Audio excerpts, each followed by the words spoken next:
The broadcast is now starting. All attendees are in listen-only mode. Hey everybody, welcome to today's webinar. I hope you can hear me okay. I should be good regarding sound. Maybe just chat me over if you can't hear me too well. Awesome. Okay. I just want to say good morning, good afternoon to everyone that is joining us today. We are going to get started in a couple minutes. We have a lot to go over, as you probably know. Today's webinar is obviously going to be covering Pacific Gas and Electric's 2019 proposed rates, which have been a big topic for those of you who do a lot of projects or business in that territory, whether you're working in California or you're working outside of California in those territories. I can tell you right now that it's a lot of people, and we'll get into those numbers in just a couple minutes. Many of our PG&E users, they're currently already modeling projects with these proposed rates within Energy Toolbase, and we do get a lot of requests and questions regarding those. So obviously we wanted to do a webinar for you and hopefully clear the air on some of those, answer some of your questions about these rates. They're a really hot topic right now. So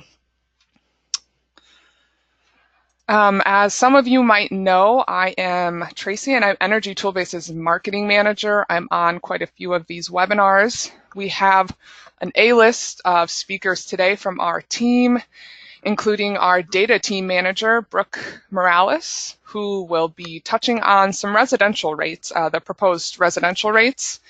And we've also got our COO, Adam Gurza, who is going to be tackling the commercial rate section, and then also going to be doing some case studies and examples within Energy Toolbase to show you those avoided cost implications of these rates. So as we wait for a couple more people to jump on, we've got a great turnout for today's webinar. I just want to go over a couple housekeeping items. Here's a look at today's agenda. We have, like I said, a ton to cover. Everything from the timeline of these rates, which has gone back for more than 2 years, and the future dates you'll want to know. And then we're going to dive right into the big changes you'll be seeing from these current to final decision rates and how they're obviously going to be impacting your projects. The first portion, like I mentioned, will really be focused on breaking down the new versus old rates. And the second half of the webinar will be the avoided cost of the final decision rates. Ian will, like I said, we'll be showing you some examples and case studies. A lot of you have been on webinars with us before, so we do Q&A at the end of that webinar, so you can chat your questions into the chat box, and I'll try to keep up with them all, and we'll get to those as we go at the end. Another housekeeping item I do want to mention, it's really exciting for us, but we just released a big energy storage update. It's one we have been working on for a while, and I just sent out an email about it about an hour ago, so a lot of you have probably gotten that. It's some exciting stuff. We will be hosting a webinar on that, which will overview these changes. That's next Tuesday, December 4th, and in that email, you probably got the link. So. All right, it's a pretty full webinar. We have a lot of people on right now, so let me just quick talk about Energy Toolbase for those who aren't users or might not be familiar with us. We're a third-party cloud-based software platform, and we specialize in the accurate economic utility rate and avoided cost analysis of solar plus storage projects. Our users are currently modeling projects in all 50 states and several other countries, and we are making a strong international push in Q1 of next year. So we're really excited about that. All right, let's dive right in here. We're a couple minutes after, so we should be okay. The first thing that's really important to go over in order to understand the importance of modeling with proposed rates is the timeline and the key dates at these proposed rates and how they came about to be. Once every 3 years for all the big three IOUs, there's a general rate case cycle, which you probably know are the proceedings to pretty much determine the cost for customers in that territory. This has been in the works for more than 2 years, starting in 2016. That's when PG&E filed for the proposal to adopt a new time of use rate structure for residential and commercial customers for what they say will just be better overall for solar and renewable projects for the state of California. Agriculture rates are on their own rate schedule timeframe, which we are going to get into. I do want to mention we are going to talk about the AG rates as well. Since the 2 years has passed, there's been a lot of iterations of these rates, and we really want to stress that we are, quote, in the final decision process, that these rates are about 95% baked according to CALSA. We're very proud supporting CALSA members, and if you aren't, you should definitely consider, especially if you're doing projects in California, because they have all the inside intel on these rate changes, these new policy updates, and a ton of other market data that can be really useful for you. So even if you're not based in California, but doing projects from another state, I would recommend that. Anyway, during these rate cycles, CALSA has been a huge player when it comes to speaking on behalf of California's solar industry. So they were involved in the rate testimony in March of 2017, and then nearly a year later, were the settlement agreements, which were followed by a hearing. 2018 has been a big year when it comes to these rate changes. In the summer of this year, those final decision rates, they were announced. So when will these be going into effect? That's what a lot of people want to know. That's in less than a year, in October of 2019. Those rates will become available voluntarily.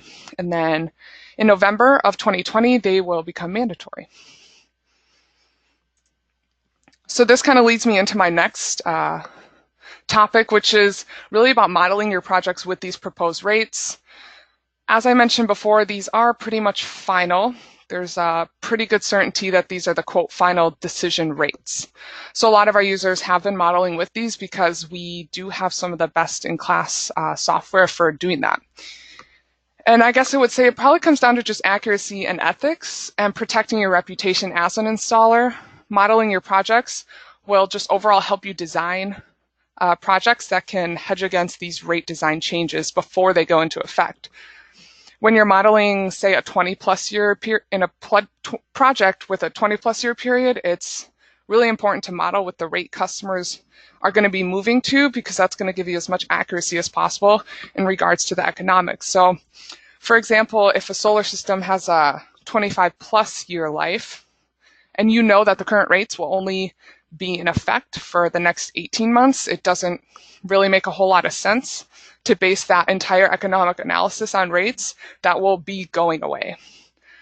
So modeling with the proposed rates is sort of like telling the future and filling in the gap of that uncertainty with your projects. But you may have heard us say this before, but Energy Toolbase, we really do specialize in that utility rate analysis.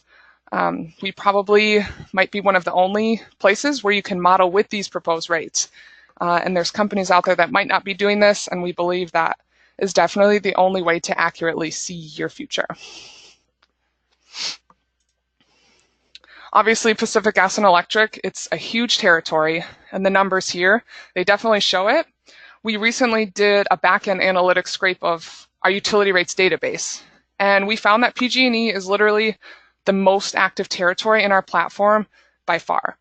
We have a strong adoption in that territory, both residentially and commercially, and we just wanted to break these numbers down by the rate, the number of energy use profiles within Energy Toolbase, and the sector.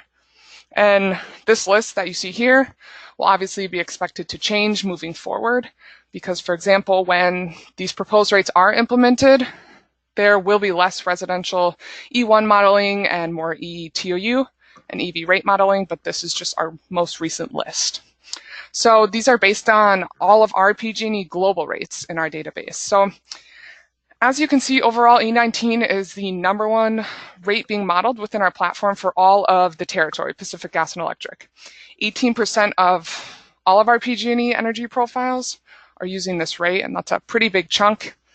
The A1 commercial rate is close behind when it comes to CNI, with another solid chunk, and then The top used residential rate in Energy Toolbase is the E1 rate. So this is a good time. I'm going to pass it over to Brooke, who's going to start with E1, and she's going to look at the differences in some of these residential rates. Thanks so much, Tracy. Good afternoon and good morning to those on the West Coast. Thank you for joining us on today's webinar. My name is Brooke. I'm the Data Team Manager here at Energy Toolbase, and I'll be going over PG&E's residential proposed rates. These rates have been a hot topic lately, and I hope to simplify them a bit for you all. So let's dive right into the residential E1 rate structure. E1 is a tiered schedule that will only be available to legacy or grandfathered rate customers, NEM1 customers currently on the schedule. Those customers who are grandfathered will be able to stay on E1 for 20 years from the time they're interconnected. Although this is not a time of use rate structure, there are some changes to be aware of. In future updates to the schedule, you may notice that the number of tiers reduce. This correlates with the flattening of the tiered structures.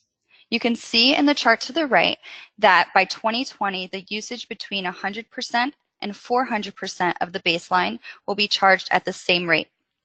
The baseline quantities themselves will also be changing. For rates E1 and EL1, PG&E may start implementing baseline quantities for a 4-month summer and an 8-month winter season as early as January 2019. The 4-month summer season will consist of June through September. Also in the chart, you'll see an increase in charges over the next couple of years, ending with a rate that is nearly double the initial tiers charge for any usage greater than 400% of the baseline amount. Now, while E1 is currently a predominant rate in Energy Toolbase, we want to focus on a couple residential time of use schedules that E1 customers will be making the switch to if they do not qualify for grandfathering.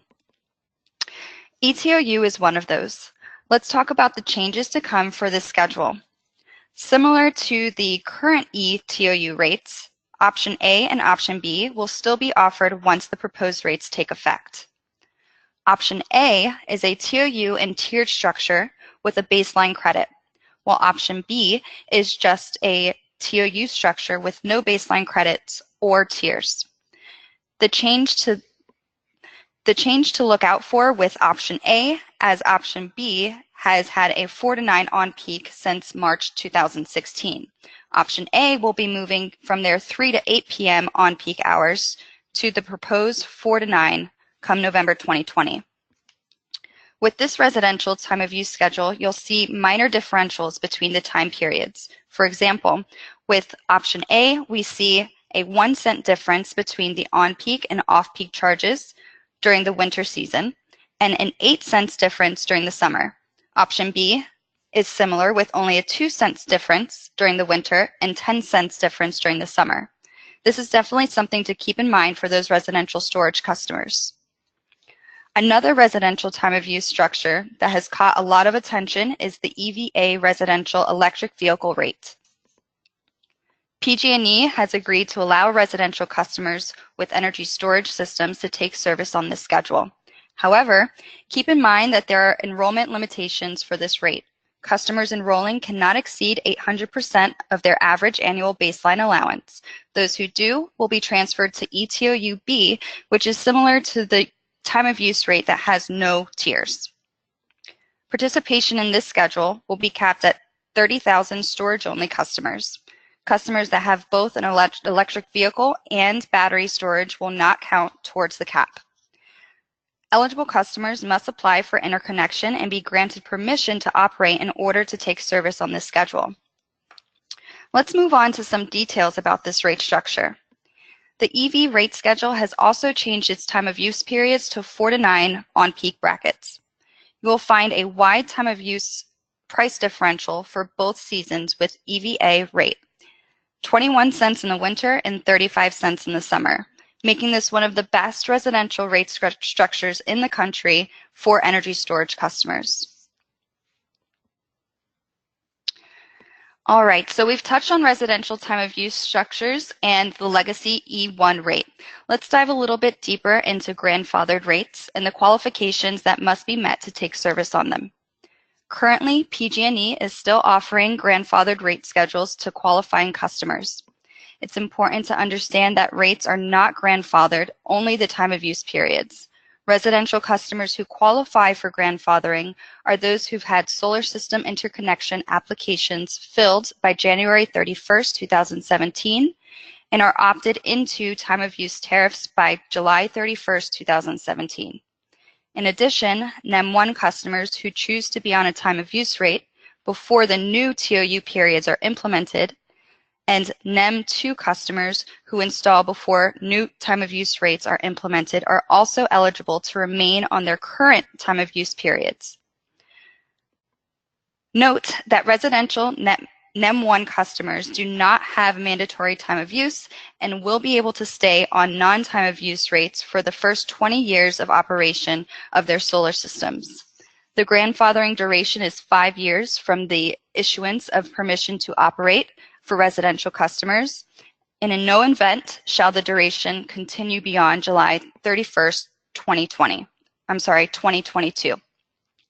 In October of 2020, PG&E will make residential customers default to TOU rates. This means that customers will give notice that they'll switch to a time of use rate unless they contact the utility and opt to stay on a non-time of use rate. If they're a NEM 2 customer, they'll have the option to switch back to a non-time of use rate if they're switched to time of use and don't want to stay there. This is mostly targeted at non-solar customers, since solar customers have mandatory time of use under NEM 2. Now I'm going to pass the mic over to Adam Gurza, who will go over commercial proposed rates and provide some case studies to give you all a better visual. Awesome. Thank you, Brooke. Hi, everyone. All right, so I'm going to start by going through a few prepared slides here that's going to overview all of the PG&E commercial final decision rates and all the rules surrounding these rates, and then we'll jump into the application and run through some case studies using these final decision rates and look at what the effects are. So my first slide here, I think, does a really good job of summing up the key changes that we're going to be seeing very soon on the final decision rates. And maybe before I jump in, actually, I just want to reemphasize it again. Both Tracy and Brooke already said this, but we're calling these quote unquote final decision rates, meaning there is little, if any, speculation left on what's going to happen and when they're going to get implemented. We have very, very strong certainty that these are what these rates will look like when they go into effect in less than a year. And then, of course, we also know exactly the timing, both on a voluntary basis and then on a mandatory basis, which I'm going to review again at the end. So I actually just realized this when I was prepping an hour ago. We're calling this webinar the proposed rates webinar. There's obviously been a lot of iterations of proposed rates throughout this GRC cycle. But now we're really in a position where there's no, chance left. This is really down to the facts of what's about to get implemented. So again, on this slide here, the 4 bullet points, I think a lot of folks are pretty much aware of most of these already. Certainly the one that's getting a lot of coverage is the on-peak period, moving much later into the evening. Moving to 4 to 9 in most cases, and they're going to be doing that year-round, as you can see that big red block there on the chart on the right. Also to note, I think Brooke just hit on this, on the resi side, absolutely also applies on the commercial side, and that is we are moving to a 4-month summer compared to what has been a 6-month summer, 6-month winter. So that's obviously a significant change. Next, we are also moving on to a 3-season schedule, and you can see the introduction of that super off-peak block in one of the winters there. It looks like March, April, May. So those are kind of the big, broad stroke important aspects that are really going to be touching all of the commercial final decision rates going into effect here. Okay, next slide, Tracy. Okay, so I think folks have seen variations of this visual here before. Actually, I also want to give credit to CALSA on this. Tracy mentioned it, but just another huge shout out to CalSA, to Brad, to Bernadette, and the entire team over there. All of this, these nuanced changes that are happening in these general rate case proceedings.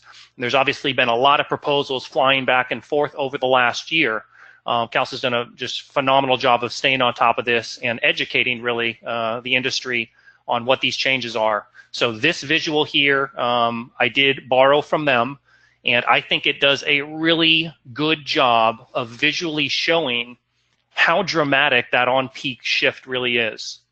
So this is comparing the E19 option R in the summer, where the on-peak rate is currently noon to 6, and you can see the new rate, or the final decision rate we should be saying, is moving all the way up to 4 to 9. That is not a trivial change. It's a really significant shift of where that window is. And also, when you overlay the solar production curve on top of it, it's really apparent to see how much less solar production is going to get captured in that on-peak period now that it's moved much later in the evening. And that obviously is going to have a big effect on the avoided cost impact, or the value of solar impact, which we're going to look at in a minute in the case study portion. So next slide, please. Okay, so on the next couple slides, just a couple more visuals that were borrowed from CalSA. This one here is really showing the E19 option R final decision rate, and you can actually see the volumetric energy cost values, again, with the introduction of that 3-season and the super off-peak rate, which is going to be quite low, 6.5 cents. And again, the year-round 4 to 9 on-peak rate. Next slide. And the next slide actually is going to look very similar to this slide, which we're just going to show the A10 slide. So folks are well aware this is, again, one of the big flagship medium commercial rates in the PG&E territory that I'm sure you've been modeling with and you're familiar with. And this chart here is showing what that new final decision A10 rate is going to look like. Again, the shape of when those time of use periods are is really identical to what the E19 was. The difference here is just those costing values in each period. Okay, next slide. And again, we're going to look at an example of this very shortly. Okay, so very, very important. Tracy actually already hit on this, but I'm going to do it again because you just have to be really aware of timing in terms of implementation on all of these new final decision rates. So on the commercial side, starting in October of 2019 is going to, when these rates go into effect, and they will be available on a voluntary or opt-in basis.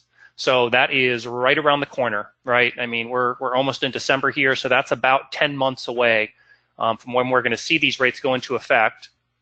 There is going to be a 12-month period where these rates are voluntary, and you can opt onto these rates, after which, about a year later, they're going to become mandatory. So call that, the best estimate is in or around November 2020. So let's call that less than 2 years away. And then, of course, we'll review the grandfathering customer protections. They'd have protections from this, but this stuff is just literally right around the corner in terms of when they will be in effect. And certainly, as diligent solar developers and energy consultants, really, really important to be mindful of these dates because I think Tracy mentioned this earlier. If you're modeling with the current rates that are in effect today and presenting that analysis to customers, that is very, very unrepresentative of what their reality is going to be starting in less than 2 years here.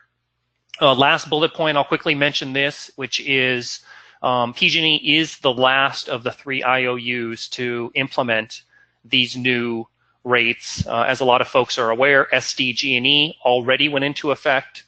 And I know we're hosting a webinar next month on the SCE, SoCal Edison proposed rates, SoCal Edison final decision rates, I should say, where we're We're going to dive deep into some of the nuances on the SCE territory, and there's some really interesting things happening there as well.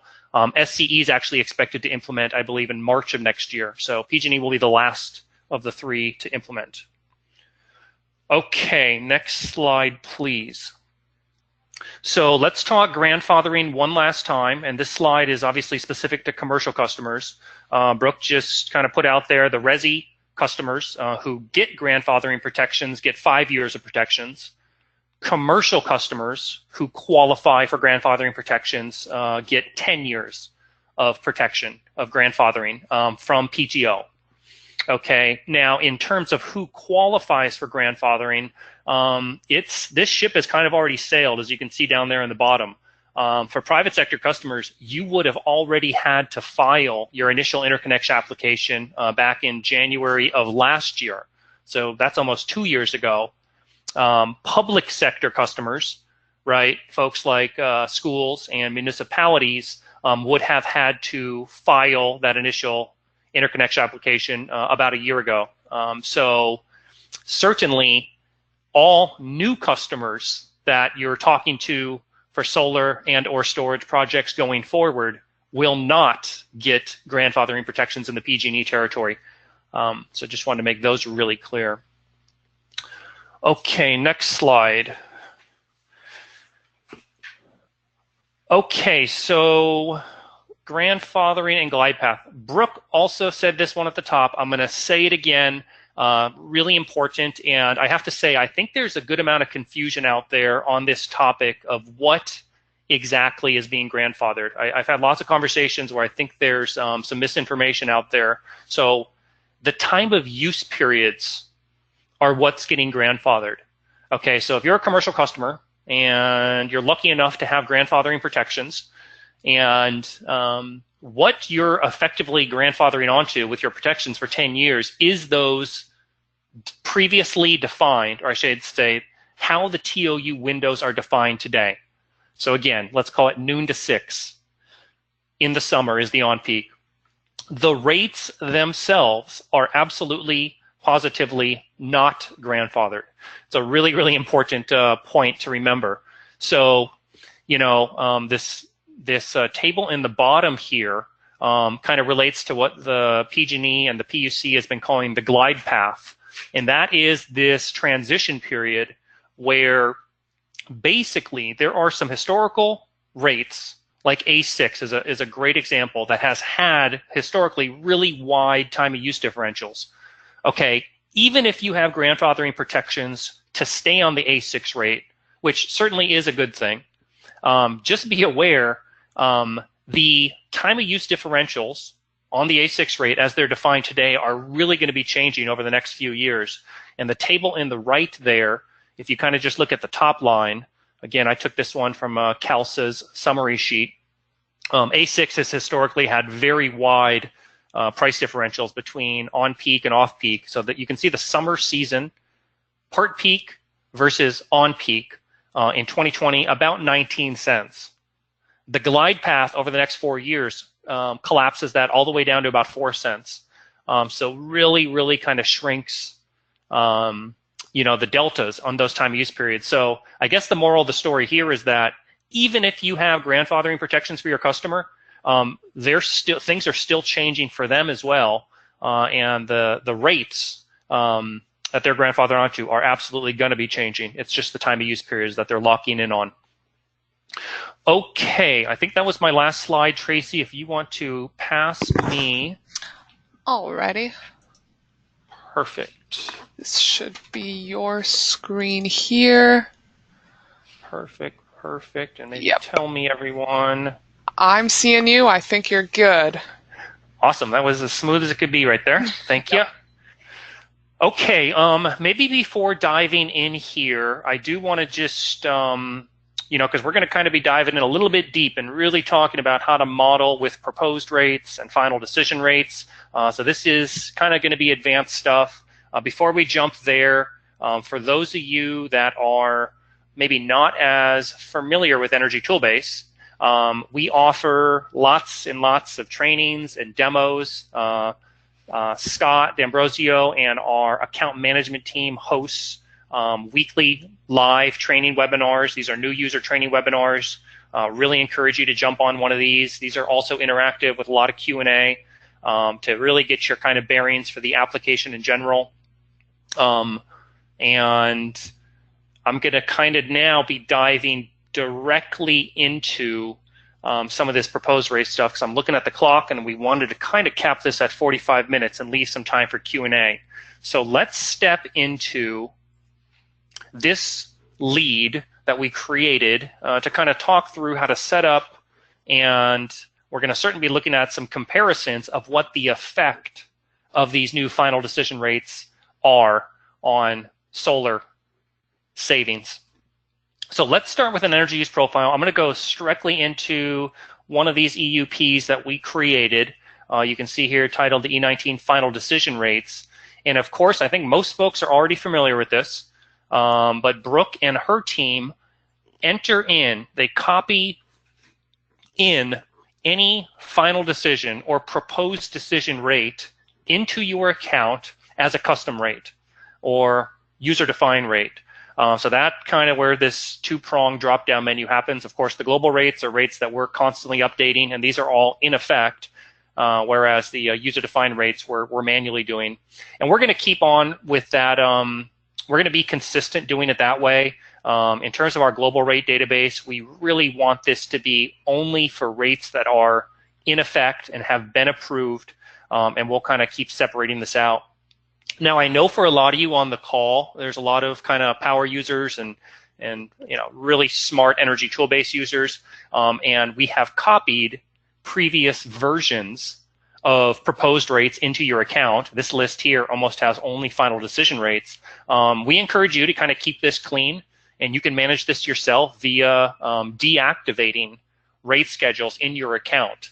So certainly, I know there was a lot of older versions of these proposed rates and these kind of CalCIA settlement proposal rates. I think it probably makes sense for you to go ahead and deactivate those and maybe just leave the final decision, most recent rates as active. So you can see here, I basically created two energy use profiles for this comparison here. Obviously on the current rates, pretty straightforward. We're going to look at an E19, and this has an effective date of September 1, 2018. And then, of course, the proposed rate, which has the effective date of October 2019 when this goes into effect voluntarily. Okay, so let's dig into the good stuff here. Let me start with kind of talking through how we would suggest setting this up. So let's start with the current rates. And what we're going to be doing here is modeling a rate switch, assuming the customer was on E19 and they're moving to the E19 option R, which is obviously a very common rate switch for E19 customers. So the current rate, we're definitely going to be assuming both the current E19 and then moving to the current E19 option R. Okay. Separately, on the final decision rates, and this is one where I think it just makes sense to kind of talk through and think through together. On the E19 to E19R final decision rate, we believe it's most appropriate to create the original energy use profile on what the E19 final decision rate is, then moving the customer to the E19 option R final decision rate. Because the reality is this, starting in 10 months on a voluntary basis and in less than 2 years on a mandatory basis, that old E19 as we know it will no longer exist. This is what I like to say is their new reality. They're going to be on this new E19, what we're calling final decision rate. And of course, this is the one that has the, if we just stepped into the visualization tool, which I always love to do, this is the one that has the 4 to 9, right? If we were just to kind of zoom in here, you can see me hovering my mouse. So we think it's most appropriate if you're trying to compare the effect of if they were doing solar a year ago on E19 versus where they're going to be forced onto again shortly. So I guess the moral of the story here is I think we've seen a lot of cases where folks will choose an original energy use profile with the current E19 rate, moving the customer to the E19 option R final decision rate, and that would kind of be crossing. I think it's more appropriate to make the assumption, hey, look, this is going to be their new reality going forward, and this is going to be the rate switch option they have. So let's now kind of take a look at what the effect is. By the way, for all those Energy Toolbase power users, let me just get this up and we can kind of just see what we set up here. We ran a, what is it, 300 kW DC rated system. Looks like about a 71% offset. I'm just kind of giving you context for the size of this particular project. And then actually, why don't I toggle over, I know I'm jumping around a lot, to this one here where we kind of did a side-by-side comparison with two facilities. This is certainly one way to do it if you wanted to set it up. Again, on the current rates, it's E19 current to E19 option R current. Final decision is E19 final decision to E19 option R final decision. And here is the summary on the bottom ribbon here. And we have a really nice, why don't I actually pop this up, which Robert helped prepare right before this webinar, to kind of look at a side-by-side view of what the net effect of these new final decision rates are for this particular project. By the way, I should have started with a big disclaimer. What we're looking at here is one run, right? This is for one commercial office building type load profile, and we're going to be kind of talking through what the net effect is, but just be mindful of the fact that this is for one load profile based on one set of assumptions. We would certainly expect to see a range of change. As we're gonna unpack this right here, it equates to about a 20 some odd % reduction. Actually, let's just do that here. So the savings, okay, the value of solar or the savings on the new final decision rates, 69,736. Today, it would have been 88,423. So we're getting about a 21, 22% erosion of savings on these new final decision rates. But again, my disclaimer is that don't assume that's how it's going to apply to all types of customers, because of course there's it really is dependent on the load profile of the customer and also the solar system design, etc. But you can see here, this does a really nice job of just kind of showing what that comparison effect is between those two rates. And you can see with, let's call it 21% less savings, how that affects some of the financial economics, like the payback period or the 25-year internal rate of return, etc. How you choose to show this to your customer is obviously entirely up to you. Obviously, we certainly think, and I hope the big takeaway from this webinar is that you're going to at least want to run it using those final decision rates, because yes, one part of the puzzle is just solving for what is year one savings. But as we project out over a 25 or 30-year project life, this number really gets compounded. And given that, we know with certainty that this on the right-hand side here is going to be the new mandatory reality for all PG&E customers starting in less than 2 years. It's obvious that if you're modeling over a 20 or 25-year life, this is the year one savings number you should be building off of, rather than how the rules exist today. So I think that was all the points I wanted to make. I'm sure I'm forgetting some stuff, but Tracy, why don't I pass it back to you for Q&A? Alrighty, let me take the screen back. Just let me know if you can see my screen okay. Alrighty, we obviously are going to have Brooke and Adam on, and we also brought in one of our senior utility rates analysts, Aaron Christensen, on for some Q&A. We have been getting a lot of questions in here. A lot of the questions that have come in are just about how I don't see rates, these proposed rates in my account, and how do I get them dropped into my account. Yeah, I'll go ahead and take that one. This is something that we have on the back end. We have a whole bunch of rates populated on our end, and whenever you need them dropped into your account, we'll just go ahead and add them for you.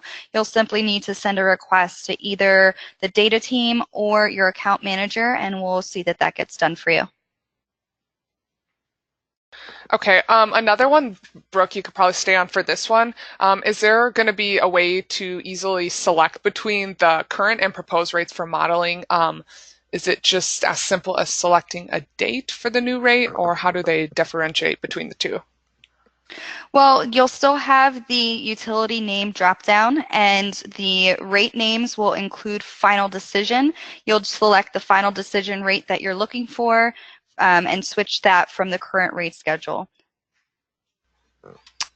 Okay, let me keep going through.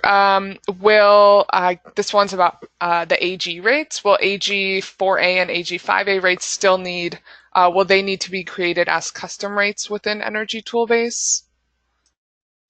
I'll take this one, Tracy. Hey everyone, Erin here.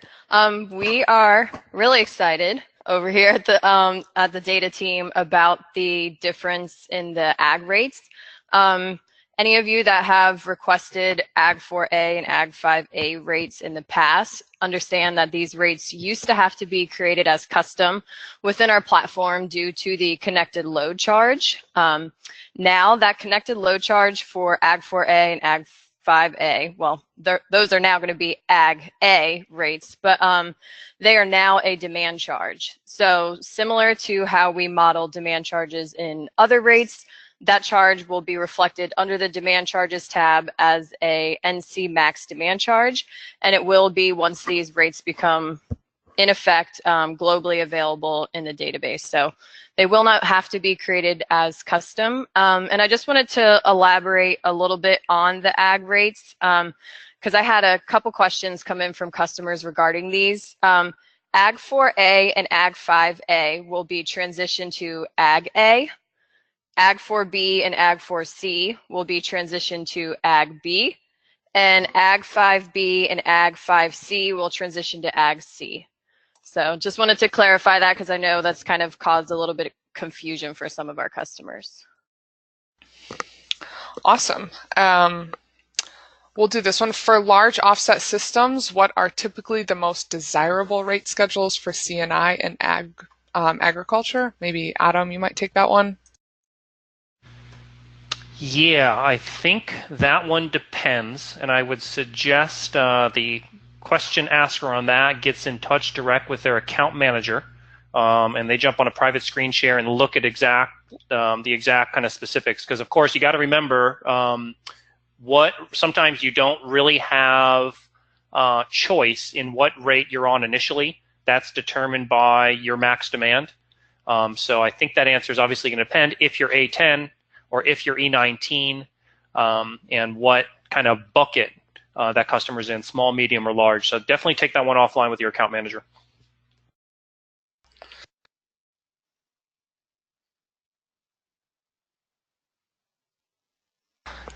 One is just kind of an interesting one. It's how has the campfire affected future rates?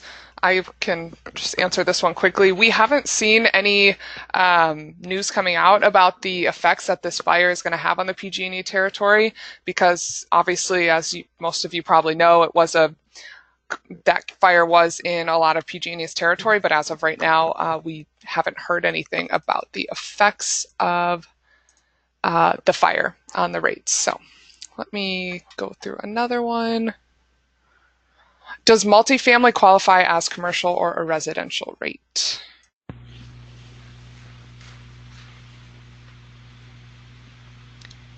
I'll go ahead and take this one, Tracy. It is a residential rate. Multifamily rates are for residential customers. Alrighty, that was a quick answer. Let me see. Maybe Adam, if you want to take this one, what will be, hold on, let me find that one. What do you think the impact of these rate changes will be when it comes to pairing solar with storage? That is a great question, and that is a very involved question. Certainly, I think the big picture takeaway here is that for solar, these new rates are going to erode the value of solar. I'm comfortable making that as a general statement, and that's true both, I think, here in PG&E, also in SDG&E. and SCE, these much later on-peak windows, it really just means solar gets, it doesn't get as much on-peak as we used to.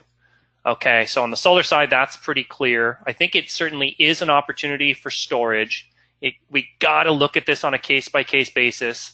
That actually just reminded me. That's one of the other huge important points I wanted to make, is that, this, like with all of these changes, the later peaks, going to 3 seasons, a 4-month summer, it just really makes a great argument for why you got to be using more sophisticated software to model and quantify and answer that question, because that question is going to be very specific to your customer's unique load profile and the rate schedule they're on and the rate schedule they're moving to.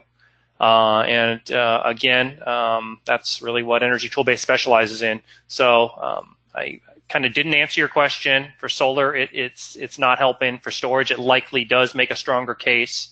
And more webinars to follow where we really get to dig in deep on that, because it kind of justifies its own webinar.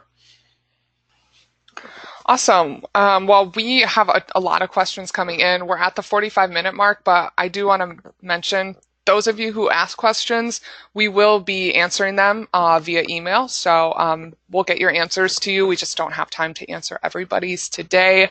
We don't want to take up too much of your time, but we definitely do appreciate you hopping on with us. If you want to sign up, see what Energy Toolbase is about, you can sign up for a 14-day free trial. You'll get your own account manager, and we'll kind of show you the ropes of everything.